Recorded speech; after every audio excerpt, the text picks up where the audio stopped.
윤석열 당선인이 이끄는 정부는 정책 여러 면에서 큰 변화를 예고하고 있습니다. 9시 뉴스는 오늘부터 새 정부의 정책 방향과 과제를 분야별로 살펴봅니다. 먼저 검찰총장 출신 당선인이 내건 사법 분야입니다. 지금 정부의 검찰개혁 방향과는 많이 달라서 앞으로 민주당과의 충돌은 피하기 힘들 걸로 보입니다. 먼저 문예슬 기자입니다. 현 정부의 공수처 설립과 수사권 조정으로 약화된 검찰 수사 권한을 강화하겠다는 게 윤석열 당선인의 방향입니다. 우선 성과 부족과 통신조회 논란을 낳은 공수처에 대해선 폐지까지 언급했습니다. 통신 사찰이니 이런 것들을 하면 안 되는 건지 어떤 건지조차도 모르고 이런 것이 아니냐. 그래서 저도 좀 고칠 만큼 한번 고쳐보고 그래도 안 되면은 폐지 수순으로 갈 수밖에. 고위공직자 수사에 대한 독점적 지위를 정해둔 공수처법 24조를 독소 조항이라고 문제 삼고 검찰과 경찰에도 고위공직자 부패 수사를 열어두겠다 한 상태입니다.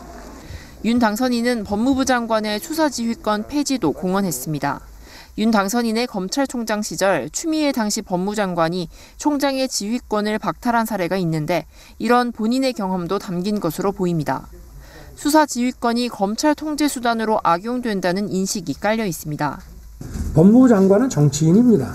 구체적 사건에 대한 수사 지휘는 여러분들도 많이 보셨겠지만 악용되는 수가 더 많습니다. 반면 수사 지휘권은 검찰 권력에 대한 최소한의 견제라는 반론도 상당합니다. 박범계 법무부 장관이 나서 당선인 방향에 대한 명확한 반대 입장을 밝히기도 했습니다.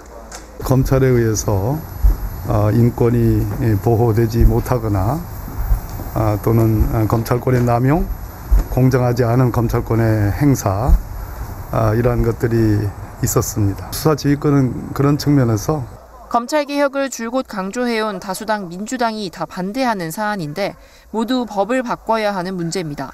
단계적으로 야당과의 협치를 통해서 해결을 해야 될 과제들이고요. 국회의 법 개정 내지는 폐지 이런 것들과 맞물려 있기 때문에 대통령령 개정만으로 가능한 검찰 예산권 독립 정도만 바로 시행할 수 있고 나머지 사법 분야 공약을 두고는 상당 기간 여야 간 힘겨루기가 불가피해 보입니다. KBS 뉴스 문예슬입니다.